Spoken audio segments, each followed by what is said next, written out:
Summer season start हो चुका है और जैसे ही समर सीजन का स्टार्ट होता है तो यूरोप के कुछ ऐसे कंट्रीज हैं जहां पे लाखों की तादाद में टूरिस्ट और विजिटर जो हैं वो आते हैं। आज की वीडियो में मैं आपको बताऊंगा कि यूरोप के कौन से ऐसे 5 कंट्रीज हैं जिनकी वीज़ा रेशो है वो बहुत ज़्यादा है। इन कंट्रीज़ में विजिटर्स और टूरिस्ट जो हैं वो लाखों की तादाद में इंटर होते हैं हर साल, खास तौर पर समर के सीज़न में। सर्दियों में यूरोप के कंट्रीज़ में या तो आपको बर्फ़ देखने को मिलती है या फिर बरसात, लेकिन जैसे ही समर स्टार्ट होता है तो दुनिया भर से लाखों की तादाद में टूरिस्ट और जो विजिटर्स हैं वो इन कंट्रीज़ का रुख करते हैं और यहाँ के जो खूबसूरत मकामात हैं उनसे लुत्फ़ अंदोज़ होते हैं। आज की वीडियो में मैं आपको बताऊंगा यूरोप के 5 ऐसे कंट्रीज़ जहाँ पे जिनकी वीज़ा रेशो जो है बहुत ज़्यादा है और जहाँ पर वीज़ा टूरिस्ट और विजिटर का हासिल करना इंतहाई आसान है।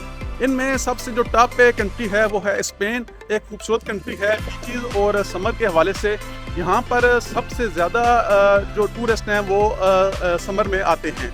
उसके बाद नंबर आता है इटली का। इटली जो है ये एक तारीखी मकामात के हवाले से मशहूर। इटली के अंदर जो है लोग जो दिलचस्पी रखते हैं तारीखी मकामात से और म्यूजियम से, वो इस कंट्री को विजिट करते हैं। और दूसरा नंबर है इसका यूरोप के अंदर, जो कि जिसकी वीज़ा रेशो बहुत ही अच्छी है और ज़्यादा वीज़ा इशू करता है। इसके बाद नंबर आता है ग्रीस का। ग्रीस जो है वो एक कंट्री मशहूर है अपने बीचेस के हवाले से और अपने समंदर के जो उसके साइल हैं उनकी खूबसूरती के हवाले से। इसकी वीज़ा रेशो भी बहुत ज़्यादा अच्छी है और ये यूरोप के अंदर तीसरा बड़ा कंट्री है जो सबसे ज़्यादा टूरिस्ट को वीज़े इशू करता है। उसके बाद चौथा नंबर आता है कंट्री पुर्तगाल का। पुर्तगाल जो है एक सा सस्ता कंट्री है और ऐसा अफोर्डेबल कंट्री है जहाँ पे एक एवरेज पर्सन भी जो है वो इस कंट्री को विजिट कर सकता है और इसको अफोर्ड कर सकता है। और सबसे अगर हम बात करें पांचवें नंबर पे कौन सा ऐसा कंट्री है यूरोप का जो कि सबसे ज़्यादा टूरिस्ट को वीज़े जारी करता है, तो उसका नाम है फ्रांस। फ्रांस जो है 5वें नंबर पे ऐसा कंट्री है जहाँ पे लोग सबसे ज़्यादा समर में विजिट करने आते हैं और वो लोगों को वीज़े भी इशू कर देता है। इन तमाम कंट्रीज़ के जो रिक्वायरमेंट है वीज़ा हासिल करने के लिए टूरिस्ट और विजिटर की, वो तकरीबन सेम ही हैं।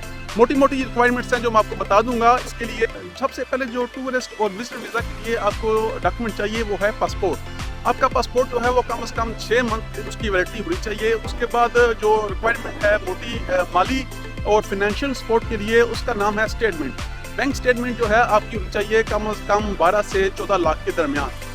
विजिट और टूरिस्ट प्रोसेस के लिए जो तीसरे नंबर पर रिक्वायरमेंट है आपकी, वो है आपकी जॉब या बिजनेस के डॉक्यूमेंट्स।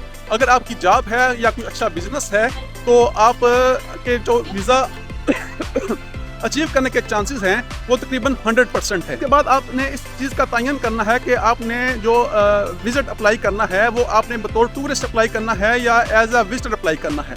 अगर तो आपने टूरिस्ट बतौर अप्लाई करना है तो इसके लिए आपको अपने तौर पर जो बुकिंग है होटल की और टिकट है वो साथ अटैच करनी पड़ेगी। और अगर आप एज अ विजिटर अप्लाई करना चाहते हैं इन कंट्रीज़ को विजिट करने के लिए, तो फिर आपको वहाँ से किसी दोस्त, किसी फैमिली मेम्बर या रिलेटिव की तरफ से एक स्पॉन्सर चाहिए होगा जो कि आपको लिख के देगा, एक लेटर होगा कि ये इसके आने जाने के और रहने सहने के तमाम जो अखराजात हैं वो मैं बियर करूँगा। इसके अलावा आपको साथ अटैच करनी पड़ती है एक अदद रिटर्न टिकट। ये रिटर्न टिकट जो है कंफर्म नहीं होती है, लेकिन ये है कि एक डमी टाइप टिकट होती है जो कि इस बात का आपको आइडिया दे देती है एम्बेसी ऑफ वीज़ा ऑफिसर को कि ये बंदा फलान डेट को ट्रैवल करना चाह रहा है और फलान डेट को इसकी वापसी का प्लान है।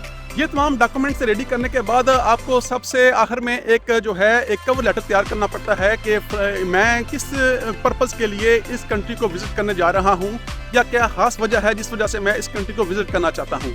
वो जो कवर लेटर है वो सबसे डॉक्यूमेंट में सबसे ऊपर आप अटैच करेंगे और अटैच करने के बाद जो मुतल्लिका एम्बेसी है आपके कंट्री में या आपके तमाम रिक्वायर्ड डॉक्यूमेंट्स कंप्लीट करने के बाद आप इन तमाम डॉक्यूमेंट्स को VSF के थ्रू जो है एम्बेसी को सेंड करेंगे। तमाम एम्बेसीज जो हैं ग़ालिबन पाकिस्तान में वो जो डॉक्यूमेंट्स हैं विजिटर वीज़ा के लिए वो VFS के थ्रू रिसीव करती हैं। VFS जो है आपसे एक अमाउंट रिसीव करता है एज ए कोरियर की, और आपके तमाम डॉक्यूमेंट्स, आपके पिक्चर, आपके बायोमेट्रिक्स कलेक्ट करने के बाद आपके डॉक्यूमेंट्स भेज देता है मुतल्लिका एम्बेसी जो है वो आपकी एप्लीकेशन पर विदिन 2 वीक्स फैसला करती है और आपका वीज़ा अप्रूव करने के बाद वापस आपका पासपोर्ट जो है वो मुतल्लिका VFS को भेज देती है।